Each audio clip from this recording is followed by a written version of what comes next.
My name is Charlene Johnson. I'm with Poiesis Medical, and I'm here today to share with you insertion and removal of the Duette dual balloon catheter.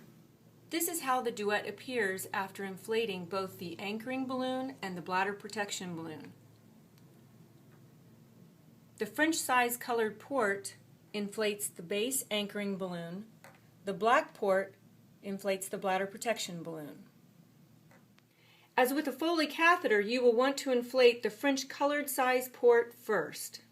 Inflate the anchoring balloon with 10 cc of sterile solution. Next, you want to inflate the black port for the bladder protection balloon. It's important to remember that the bladder protection balloon only requires 5 cc of sterile solution. For the removal of the Duette catheter, you'll want to deflate the anchoring balloon first using the French size colored port.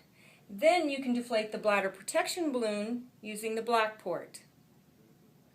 When inserting and removing the catheter, please follow your facility's sterile protocol techniques.